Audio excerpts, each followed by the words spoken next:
Today on All Out Brick, we're going to be taking a look at Voporak. We're going to build it, review it, and then give out a score. Let's get started.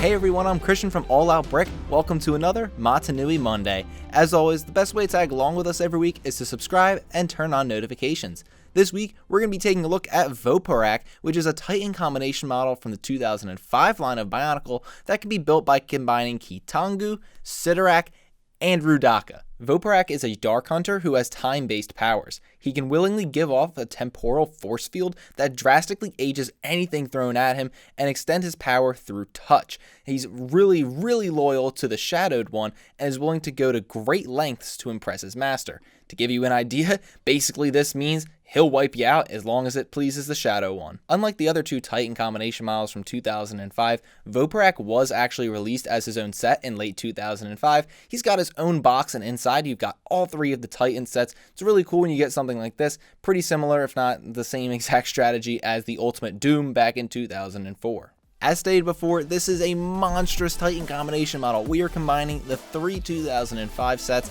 so I'm really excited to go into Voporak's build, and hopefully we get a really monstrous Titan. Let's find out and kick off the build.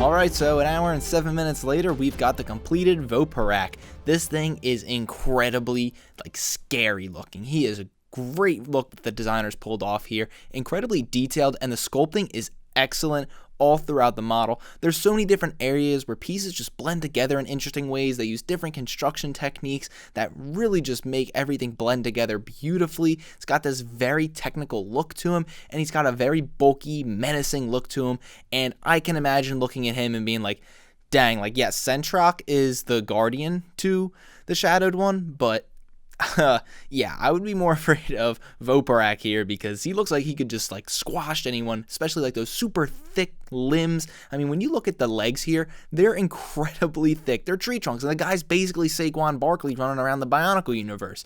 I mean, they use so many different pieces throughout the legs, and it's really just dense, thick, and it does create a little bit of a problem that I'll touch on later, but the fact that they really just push the limits in terms of how many pieces they could use in this small area, not small area, but the amount of pieces they could use in this area really just blows my mind at how awesome it turned out. The arms aren't incredibly thick. I feel like they could be a little bit thicker. It's not the biggest deal in the world. Something that just makes me smile a little bit is when you look at the back of Voporak. He's got some detail going on, and it's simple. It's just a little Matoran torso piece, and it just does the job though. It creates a super filled in look on the back, and it really goes a long way in terms of making this thing just look incredible. If they left it off, it'd be one piece that they didn't include there, and it would have made a major difference. So it's nice to see them look at the back of the model and be like, okay, let's make sure it looks good from 360 degrees. We normally don't get that, so it's nice with the big Titan set that we do get it. If you take a closer look at the arms, he's got some wrist weapons too. They kind of mount in the elbow area. I guess it's not really wrist weapons, but they're very similar to the Rudaka and Kitangu, shields or whatever you want to call those. They're just weapons like that. And the thing that I really like about them is that they managed to put them in, but then also include some forearms, some wrists, and some hands on the model. So it's just something that we didn't get with the base Titan sets, and something that we looked at and we were like, Rudaka does have hands. How come she only has the weapon? But this is just something that they included, and it's, they should be including in this bigger set. We have more pieces available to us, and we get that big benefit of that. It pays off. Sometimes it doesn't. In this case, it does. Moving on to the cons, there's a couple of them. Like I said earlier, the legs are great, but they have a little bit of a problem, and that's the stability. At the hips, they're only attached by one rubberized Technic joint, and it's just not enough.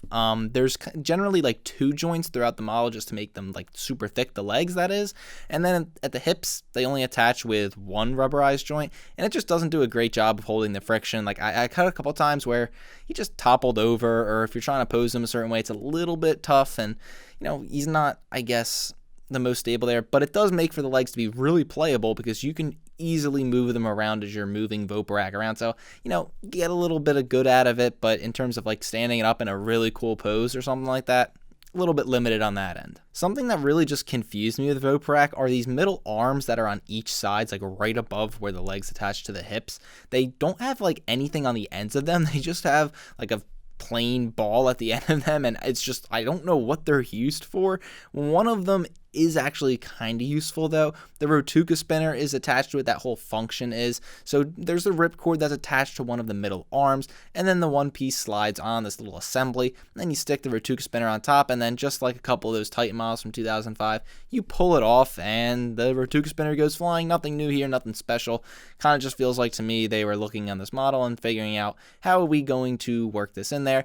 I would have personally been blown away if they found a way to get the Rotuka spinner to sit inside of one of those like wrist or forearm weapons. That would have absolutely blown me away, but it's okay. It's kind of how I feel with the shadowed one. Like, I don't really care that it's there, but if it wasn't there, I probably would have been like, whatever, it's not the biggest deal. The last thing that bothered me is, I mean, I go back and forth with it, is the head. The design is pretty cool looking. I mean, it's got this different like fin and this big tail sticking out the back that's unique from what we've seen so far. That being said, it's generally the same assembly as Rudaka's head, and it's just kind of stale at this point. Like, we've done it probably 3 times so far, and so it's, we're trying to get something new here. I kind of getting tired of that Rudaka assembly, and they try to switch it up a little bit by sticking like the fin on top and the thing coming out the back, but it just doesn't do it for me. I look at it, I'm like, Rudaka's head yet again. That's exactly what I said when the instructions came up for it. Overall, I think this is probably my favorite of the Titan combination models from 2005's line of Bionicle. I think there's just a lot to like in the size and the different construction methods. Again, it's just a super imposing, menacing looking finished product, and I mean, it's definitely not the most iconic. I think the shadowed one still holds that role for me. But again, there's so much to like. The sculpting is beautiful all throughout. There's a little bit of extra attention to detail that we don't normally get in Titan sets, and even some of the Titan combination models as we saw earlier. So I think there's just a lot to like here, but it doesn't blow me away in any really form or faction. If you're looking to get Voporak yourself, it's kind of like the best way to actually get the 3 Titan sets from 2005, believe it or not. In used condition, Voporak's generally like $130 right now, which is pretty close, a little bit cheaper than what it would cost you to get Rudaka, Kitangu, and Sidorak individually. But the real big difference is when you go ahead and take a look at the new condition. In new condition, Voporak kind of goes for like $270 right now is what we're basically seeing, and that's pretty good of a deal. I mean, when you talk about those 3 Titan sets, they'd probably be like $350, $375 if you were to buy them individually.